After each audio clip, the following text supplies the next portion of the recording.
Offensive autour de Bakayoko. L'espoir est revenu en Provence. Première titularisation ce soir pour Delaye. Tout de suite en action qui a trouvé Rafik Saifi. La talonnade de Saifi. Derrière, il y a la frappe de Laurent Courtois. C'est au-dessus des buts avec ses trois hommes derrière Bakayoko.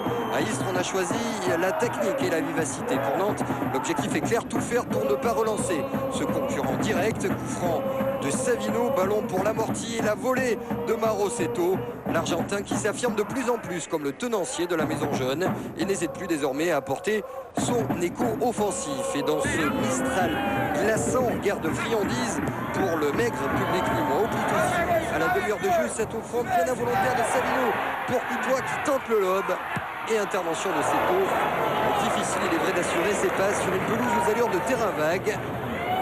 Derrière, Diallo qui tape à suivre, Pujol à la lutte avec Nissassa Belgique, Ekin qui récupère plein axe, fait tout de suite parler sa patte gauche, Pujol face à Riou, ça passe légèrement à droite, des Istréens, toujours la précision d'un quart totalement retrouvé depuis l'arrivée de Ledizé, et derrière Pujol seul en pointe ce soir, victime de cette sortie utile, mais dangereuse, c'est vrai, de Riou. 0-0 à la pause. Serge le disait, c'est que son équipe a les moyens de s'imposer ici.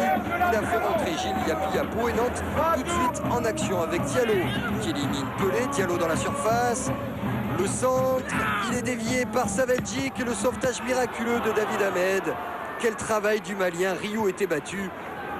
Et l'intervention Ave Maria, véritablement, du défenseur istréen. 6 minutes plus tard, la réaction istréenne, avec Bakayoko dans son style toujours très caractéristique, fait des percussions. Il choisit lui aussi la talonnade pour Diane Faye. La frappe, elle est déviée par Landreau. Bakayoko, très volontaire, après 7 mois blancs en Espagne. Et derrière, les points sécurisants de Landreau. L'heure de jeu, Seto pressé par Bakayoko. Courtois pour Saifi sur un pas, il a vu un retrait de l'ail. Super mouvement istréen, encore du jeu en première intention. Et de l'ail tout près d'inscrire ce but sous ses nouvelles couleurs. 10 minutes à jouer, ouverture de Yapi. Pas d'hors-jeu pour Grégory Pujol qui prend plein de vitesse. Pujol qui va battre Riou, c'est du pied gauche. Et il perd une nouvelle fois son duel. Pourtant, il est appliqué, l'attaquant nantais, à l'heure du dernier geste. On est dans les 10 dernières minutes. On va sur un 0-0 lorsque Bokunjika, jeune joueur de 18 ans issu du centre de formation, récupère ce ballon. Il passe en 2-3 joueurs istréens, seul face à Riou. Il marque ce but magnifique.